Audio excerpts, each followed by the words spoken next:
Well guys, today is the day. Kyle, I don't even know if this one needs an intro because these animals are gonna, frankly, they should blow you guys away. Monday was my day with the snakes, today's your day with the Crocs. Yes, they better. If these Crocs don't blow you away, guys, make sure you hit the unsubscribe button because these Crocs are absolutely incredible.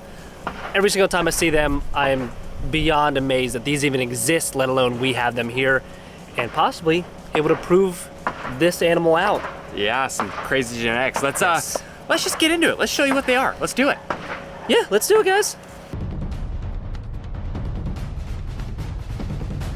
So what better way to unveil these amazing crocodiles than feeding them?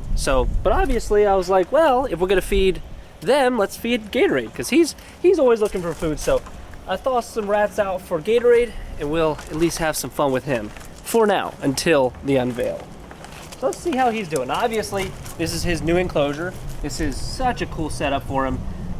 You know, I was worried because, you know, as I'm always building, always evolving, always perfecting, you know, I was like, well, there's only one alligator in here. You know, maybe we wasted the space of the other shallow section because it takes up some of the deep area. But there's a big deep area out there, plenty still. And it's funny because the joke around here is that's his bedroom, that's his living room, and this is his kitchen. So sometimes he eats in his bedroom, just like we do, you know, late night snack. But it's awesome because that's the thing, is it's all about enriching for the crocodiles, and they have all these different avenues. So still plenty of space for the deep end, but he has two little areas that he likes to hang out in, and he definitely likes to hang around the philodendron right there. It's funny because a lot of different species have a tendency to hang out in different areas. But Gatorade here, he loves to hang out right by that philodendron. Either he can shoot in the deep end, shoot in his kitchen per se, or his bedroom. But you know, he's doing awesome. So let's see if he's hungry. Come on, Gatorade. Gatorade, come. Gatorade, come. Gatorade, come. No? Okay. Sometimes I just need a little Kickstarter to actually realize. The problem is we do enough tours around here still, even though we're not open yet, to kind of confuse them a bit. So when we call them over without food, they kind of catch on that, you know, it's sometimes a false alarm. Come here, bud. No, don't hit your head, bud. Come on, bud. Hey, come on. Here they come. There we go.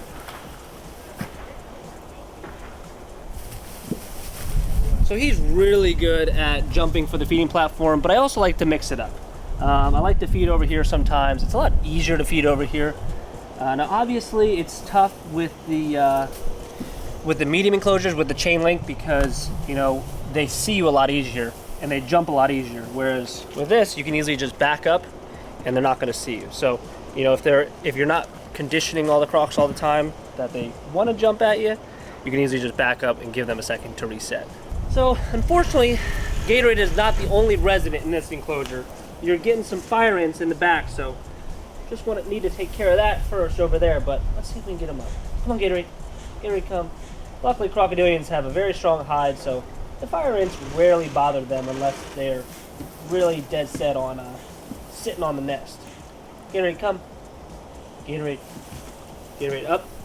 Up. Up. Good boy. There you go. Look, look, look. Yes! Beautiful. Beautiful. Taking it back to the kitchen. So that's that. But also, this is usually a sign of them starting to get full. Doesn't mean they're completely full, but usually if they're really hungry, they'll sit here and just eat and eat and eat. But usually a sign of them starting to slow down and starting to get full is when they take it back in the water, kind of hold on to a little bit, take time to swallow it. Sometimes if the Crocs are not the best eaters, they always take it back in the water and they hold it. What I've found is if you show them the rat or show them the food source again, show another one, then it'll entice them to swallow that one and then come back for more. All right, let's give Gatorade one last rat. Come on, buddy, get on the side. Come on, Gatorade, come. One last rat before the big unveil. Gatorade, up. Up. Gatorade, up. Up, buddy. Up. All right, make it easy for you. let's check out the crocs, the stars of this video. It is officially the time for the unveil. Okay guys, this is something that I have been waiting for probably a year and a half to actually see in person. And that day was absolutely incredible, but I don't want to hold you guys up yet. Let's show you guys what they are, and then we can talk about the story.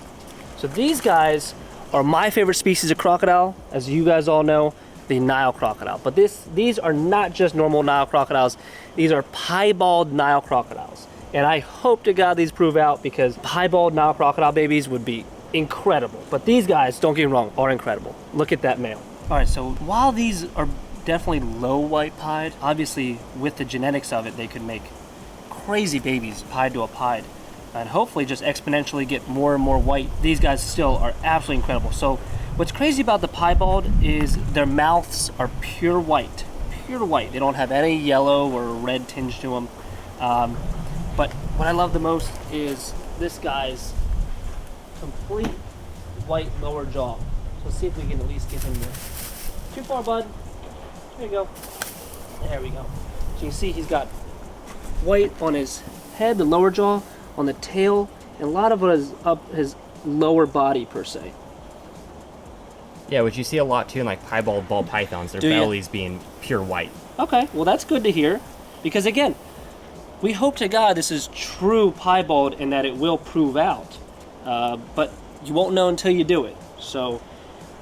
And this is the male. This is the male. And you only got one, right? Only one male? That's only it? one male. Yeah. But only one piebald crocodile? Only one white male. So one male. What else do you get? So there is, from what I know, there's 4 piebald Nile crocodiles in the world. There's the gentleman I got this one from also has a younger piebald male that's probably about 50 to 70% white. Maybe I'd say 50 to 60. So beautiful, beautiful animal, but he would not come off that for any amount of money in the world. Understandably so, I don't blame him. But he was willing to come off of this, and the 2 others are on site here, and they are both females. So you have 3 of the 4. 3 of the 4. We have 1 male and 2 females, and man, I am hoping and praying for an incredible project with these 3. So without further ado, let's get over to that female and check her out. Now, he's been kind of a jerk, so I separate them, which is definitely makeshift, but it definitely works. They definitely have their sides, their comfort zones, but they can still see each other at different pockets. But let's see if we can get her out, because she is absolutely magnificent. Come on. Come on, girl, come on. There we go, there we go. Yeah, and she's a lot more white. But look at the eye. If we can get her a little closer, she has different colored eyes, and she has a lot more white to her. A lot more of the characteristic piebald, where it's very speckly, per se. Come on, girl. Come on. Come on. And she's definitely more shy than the male. She is. Come on. See if we can bring her over. There we go. Look how fast they are. I don't know if you can see that pure white mouth as she opened up. But they are beautiful, beautiful animals. And I am hoping one day that these guys will be producing some absolutely stunning, stunning offspring. So now to the story. How the heck we ended up with 3 out of possibly only 4 piebald Nile crocodiles in the world here. Where do I even start? I probably spent over 1,000+ hours on it. Probably lost 10 years of my life with it, because I thought I was gonna lose these animals probably 30 times over. So unfortunately, it was just chaotic. You know, there was so many elements and so many people that were working on this that it just got so convoluted, because, you know, this guy applied for this permit through this person, through this district. He actually couldn't do the export, so we had to find a different exporter. And then that exporter talked to another croc farm, and they figured out where these crocodiles are and those crocodiles, and then they had to drive across the country of South Africa to get them, and then had to get permits through all of that too. So everything was 100% legal, but with that was next to impossible. That's the biggest thing is, yes, these crocodiles are beautiful, but with everything me and my good friend went through to get these animals here, it's amazing they're here in the States. Like I said, everything's 100% legal because we went through so many hoops and you name it to get them. And even to the point that we flew up to Atlanta to pick them up and they were not going to release them to us. They said, yes, I know they, spent 18 hours in the plane to get here to Atlanta, but, everything doesn't check out exactly how I want it, so you're going to have to at least wait till tomorrow. And obviously, guys, with that, crocodilians, it is the worst thing for crocs is stress. That's pretty much the only thing that can really hurt these animals is stress, because stress leads to lactic acid buildup, leads to diseases, and that's the biggest killer for crocs.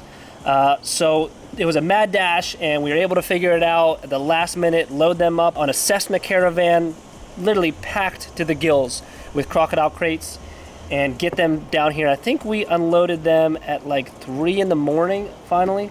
Went through quarantine, great, ate great, put them together, and again, the male's being a jerk, but hopefully, them being Nile crocodiles, them being rather social species, these two will get along one day, because they were together in Africa, so I don't know what he was doing right, and I don't know what I'm doing wrong, but apparently I'm doing something wrong. Maybe they're just through the stress of it all, through the flights, through the quarantine enclosures, through catching them up, moving them. They just need time. That's what we're giving them. We set up the enclosure here to let them have their own space, their quiet space, because we have it blocked off with plywood at some areas, but then hog panels in other areas so they can see each other. They can just take their time and get used to each other and used to their company, and hopefully, I think this year is probably a wash.